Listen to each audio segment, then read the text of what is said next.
Get in, nerds. We are playing Burden of Command. So we're in a little bit of a pickle here. I've got a tiger tank to deal with, and not a lot of tools for dealing with it. I am going to start with Acting Lieutenant Alex something. And I'm going to have him rally the squad he's standing in. That's a good start. Next, I'm going to take this other squad, and I'm just going to bombard the absolute bananas out of this AT gun over here.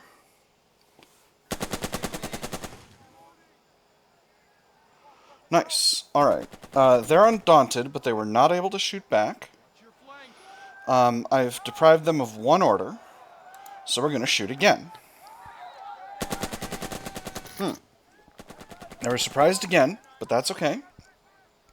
Their leader is now out of orders. Undaunted with some combat shock. Okay. Unit is still not fully suppressed. Let's shoot again.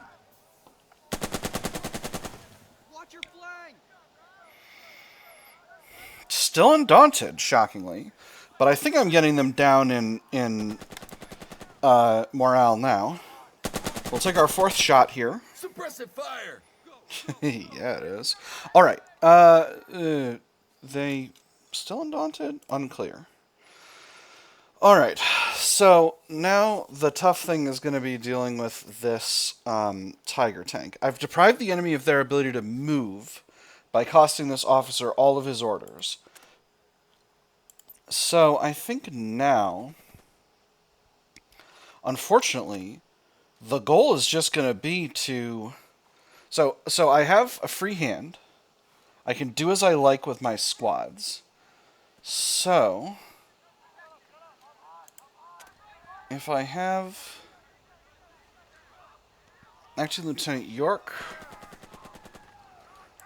I do have artillery. No, I don't. Do I have artillery with the captain? Yes. Oh, boy, I sure do. But in my experience, artillery is pretty weak against tiger tanks.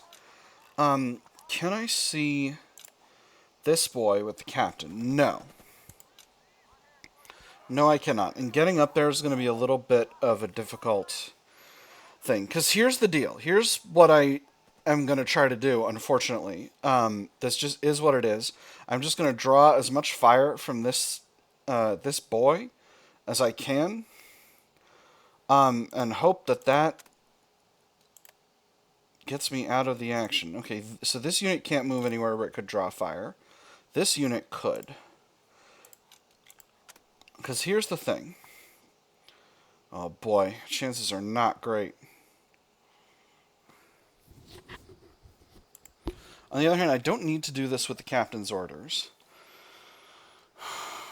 Although...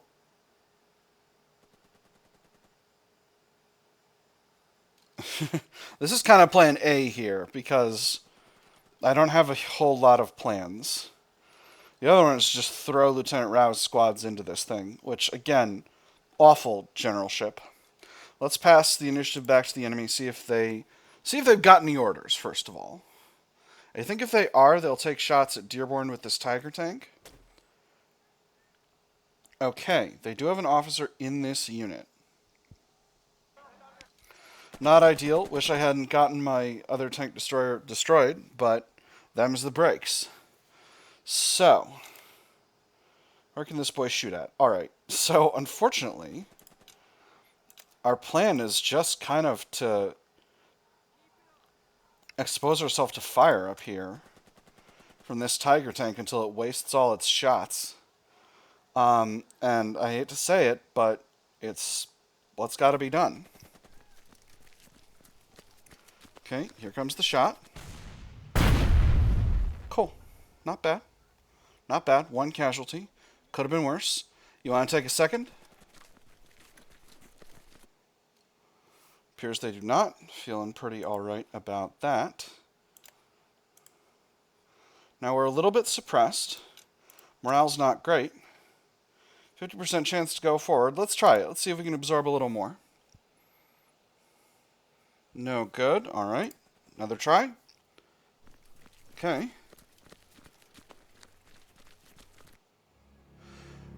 White flag, green trees. A commotion close. Lieutenant Rao escorts a civilian in a dark black suit forward. Captain, this man wishes to speak with you. The civilian, a pinch-faced, needle-nosed man, doffs his hat like it was 1939 again. There's a peculiar rasp in his voice as he speaks. Captain, I am Hans Furman, and I represent the Freedom Party of Augsburg. We wish to surrender the city. Great, what's the catch? I'm interested in where you come in. Tell me more. I've been here before, one of us getting shot. Okay, so this is a civilian. He does not have necessarily authority to surrender the city. Great, what's the catch? The catch, as you say, is that this is complicated, Hans Furman says. We are not in complete control. The commander of the city, General Fenn, refuses to surrender the city. Even after Bischofsrichter, Prelate Hermann, Bürgermeister Meyer, and Gauleiter Wahl pleaded with him, Fenn refused. Instead, he sits in his bunker beneath Riedinger House and broods.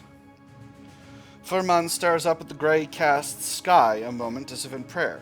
General Fenn believes... I don't know what he believes, but he refuses to see reason. Furman meets your steady gaze once more. At his call, there are 2,000 SS men willing to fight for the city. If they do, the city will be ruined.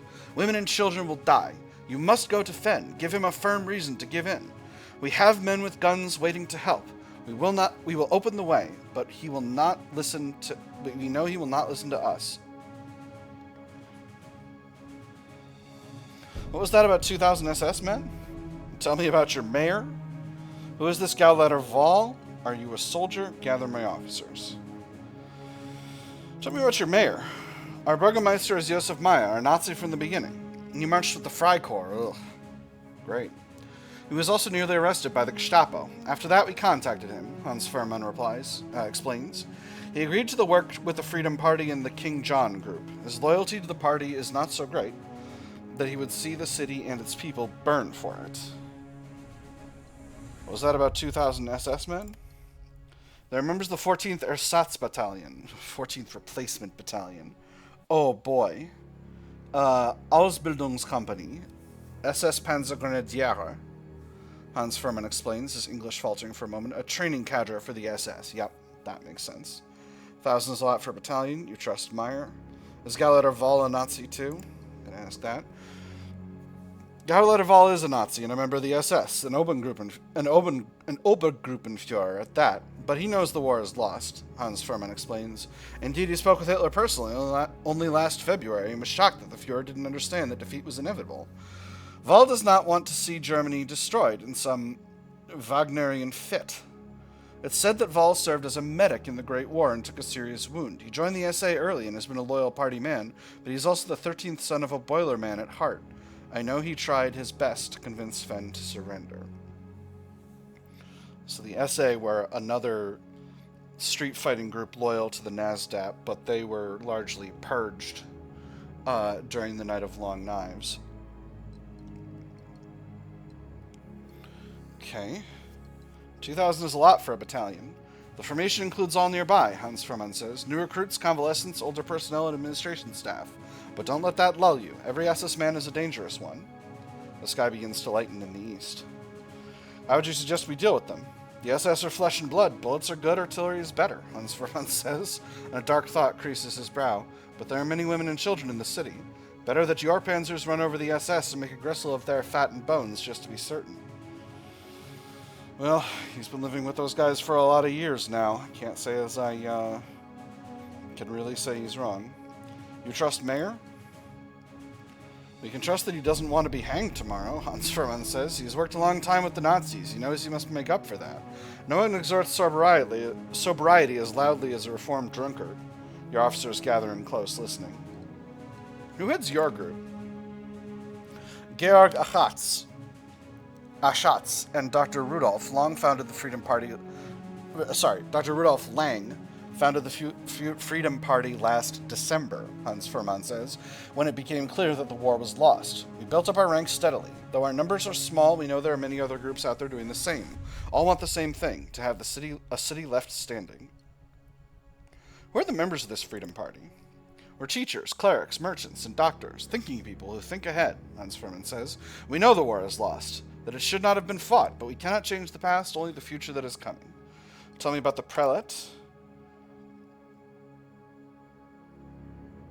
Bischoflicher. Prelate Hermann he's a man of God, Hans Furman says. I do not know him well, but if they say the Pope himself trusts in him, so who am I to judge? A glance at your watch tells you that you're running out of time. We have to try this, Lieutenant Thompson says. We've had to spill a lot of innocent blood to get here. I don't want to shed any more if we can avoid it. Forget that, Eddie. 2,000 SS, we can cut them up before noon, Lieutenant Stern says. Captain, we should pound the city flat and then napalm the rubble. This is just another Palma de Montichiaro, and just another second Palma de Montichiaro, same as what took down Wilson. Oh, I see. We got an extraneous sentence here. This is just a second Palma de Montichiaro, same as what took down Wilson. Let us not fall prey to wishful thinking, Nate. Lieutenant Dearborn continues. Artillery alone cannot take a city. Once the guns fall silent, we shall have to walk into what is left, and we shall almost certainly bleed for it. Naturally, I will follow whatever order is given, Lieutenant Rao says, but the time for decisive action is diminishing. Soon the entire battalion will attack. Shut up and listen up. I don't need more advice. I will go and convince this General Fenn to give up. Mission change, move to the bridge personally. We'll attack. Artillery followed by infantry assault. Or just kick this up the chain, continue the attack for now. Interesting. What a curious situation. Mission change, move to the bridge personally. I'm going to try this. I will go and convince General Fenn to give up. It's a risk, but if you can make contact with the resistance elements across the bridge, then maybe you can get the city to surrender. A sergeant couldn't manage that, a lieutenant might not have the authority, but a captain could. You'll have to go yourself. Alright, so I need to move the captain to one of these locations. I've already cost this tank one of its shots. So let's get costing it the second.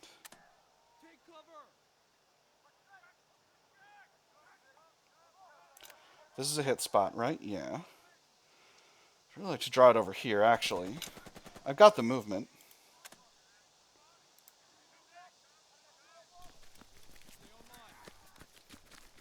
I don't think this guy can op fire me.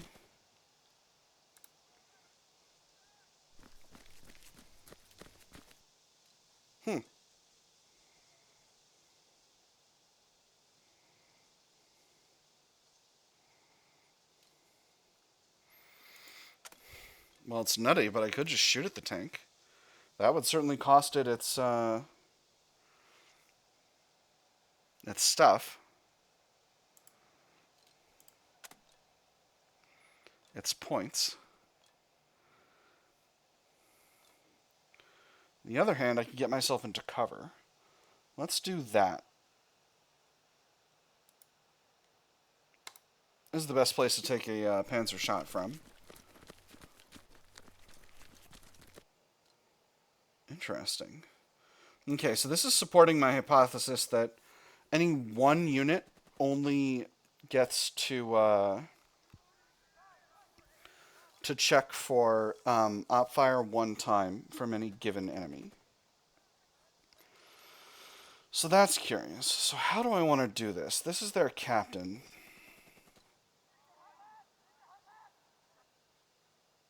Watch your fire.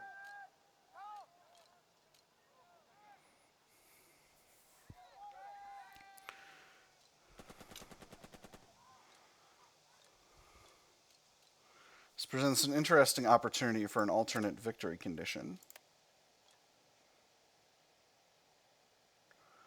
Ooh, I would love to shoot at that captain. I don't want Rao to run out of orders. So let's send the infantry unit up. And then figure out what to do with Rao himself. You gonna shoot me, buddy? No. I'm curious.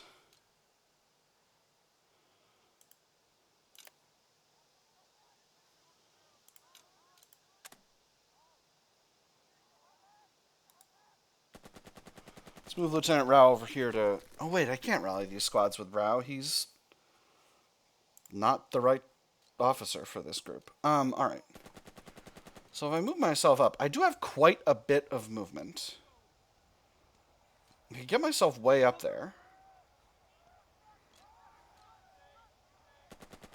Then again, if I end up getting nailed by that tiger, it's kind of over.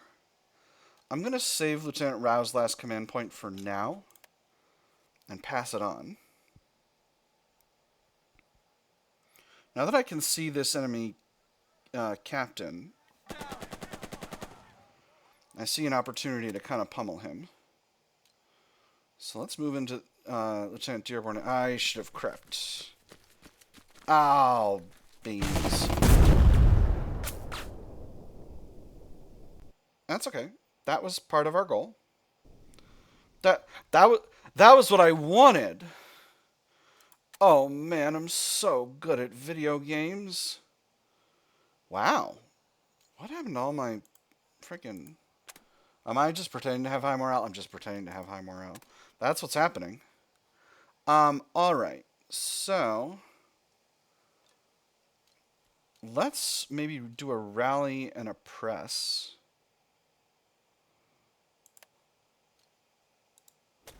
There we go. Let us set an example. Serpent example. I hate to press, but I want to get this shot. The world is watching. The whole world is watching, indeed. Yeah. Force suppression. Unbelievable.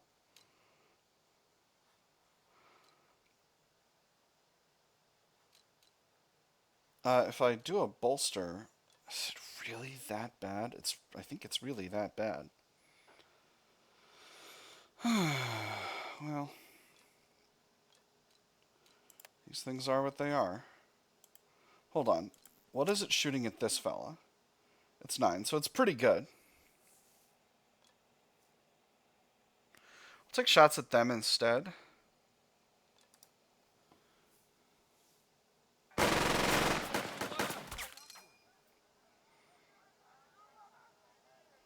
Okay, weird zoom out there.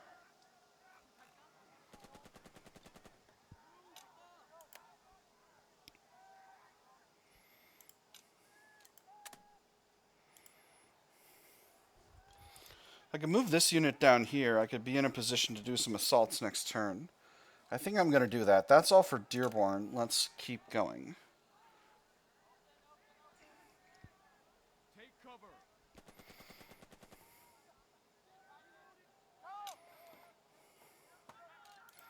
So, let's get this squad moving down here. Oh, come on. Cripes. Okay, no, that's not bad. That's not bad. I mean, it was 4 casualties, which is awful, but it's okay. Withdraw permitted. Yeah, all right. We're down to minor victory for the men. That's all right. Okay, so it's not 1, but now we have the opportunity to do what we want to do. Lieutenant Rao is leading. I will pass the turn to our tank commander, and now we can make a tank destroyer action happen. Keep moving. So, we get up to here. I want to be close to take a good solid shot. They have no points, so they will not be able to op fire me. So let's get going.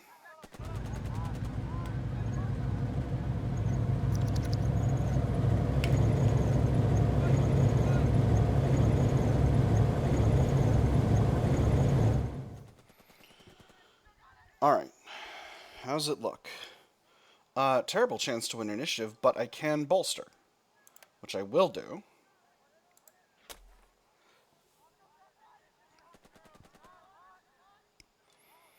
Now I've got a high chance to win initiative. I need to halt. Get the BAR up here. Can't do an aimed shot, unfortunately, but that is what it is. Keep it up. Don't give them an inch.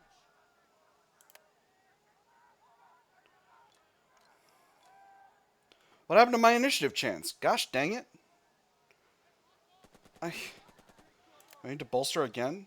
On your left. On your left. Yes, I do. Alright.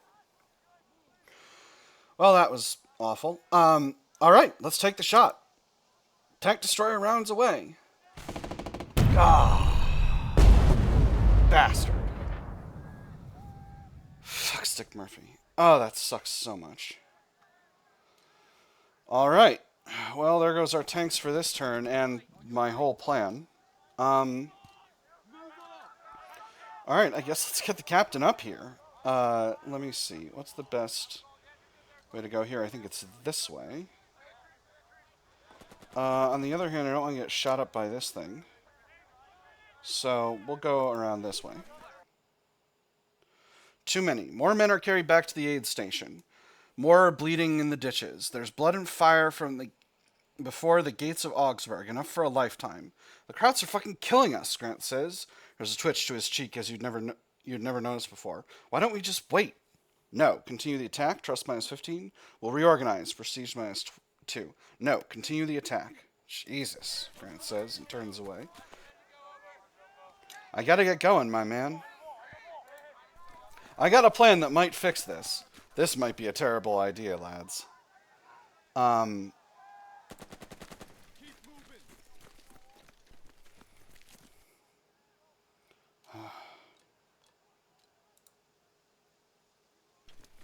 I had to risk it. It was just slightly possible that I could have been rewarded with receipt of the biscuit. Oh, we got there. You lead first platoon across the bridge. Not a shot is fired. On the spans below, severed demolition wires stir like metal flowers in the spring breeze. Armed civilians wave at Hans, and he waves back. Emboldened, you bring across the rest of the company, and several tanks for good measure, creeping down streets where makeshift roadblocks once stood. Excellent. I think we did this. You reach General Fenn's headquarters, a lump of pale concrete. Here and there are armed civilian guards outside. They're tired men in worn, loose clothing, and the same armbands as Han. Not a gray-clad sentry is to be seen. Then a Kraut sentry in a tidy uniform steps outside. Your men move in. He and several of his fellows quickly raise their hands. A muffled shot rings out from downstairs. Something thumps distantly against the floor. Another suicide, Hans Furman remarks. Shall we? They're horning in on our action. Let's! Couldn't do that years ago? I'm just gonna say let's. Again, we're Hans is a civilian, but I'm not just amongst my men here. Let's. Hans Furman nods and leads the way inside. There is a guard at the bunker door, but he does not resist. With Grant by your side, you push your way in. The general, spotless and recently pressed field gray uniform, stands alone before a sprawling map of Augsburg, spread across a thick oak table. At the near corner, a black Bakelite telephone, perhaps still connected to the airfield, waits. Your men spread out to cover the exits, but the general barely looks up, and then only to stare at the far wall. His eyes have at last seen the true ruin of war.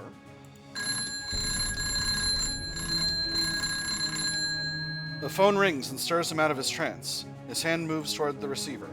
Grant looks at you, his hands firmly on the carbine. Let him answer it, deny him, smash it.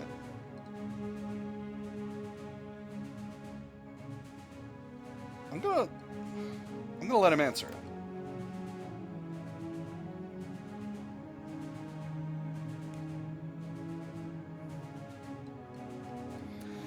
He picks the receiver up and listens. In terse German, he gives his name and rank and suggests that the SS move all available men to shoot him, shoot the phone, have Grant grab it. Okay.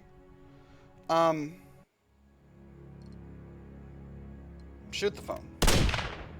A single shot shatters the phone and drives black fragments into the side of his head. Bleeding, he drops the ruined remnants of the receiver and finally looks to you. At last you have his undivided attention. Surrender follows. The rest of the battalion pour in. There is no resistance. The city is secured intact. At the cost of a lot of my boys. The men draw. Ugh. The mission Major Victory, 35 prestige. Well, I could have done better. Got a squad returning, and Stern is returning. Excellent. We will continue with the story. And I think that's what saved a lot of us guys that were wounded. Most of our wounded got picked up by our own people. And medics, we've had medics go behind German lines and help our own medics. Back then, we had one occasion where we found one of our boys with a bullet hole right below his Red Cross. A sniper had got him. So from then on, we never did take any snipers as prisoners. They automatically got, the old man say, you got 5 minutes to get that man back to the CP, and I want you back here in 5 minutes. That's dirty to think about, but that's some of the things that happened. It's brutal, man. At last you can breathe again. And so the fight ends. Mission Major Victory secured Augsburg promptly and peaceably. The men, casualties less than 30%, draw. Another city falls. Prestige +3.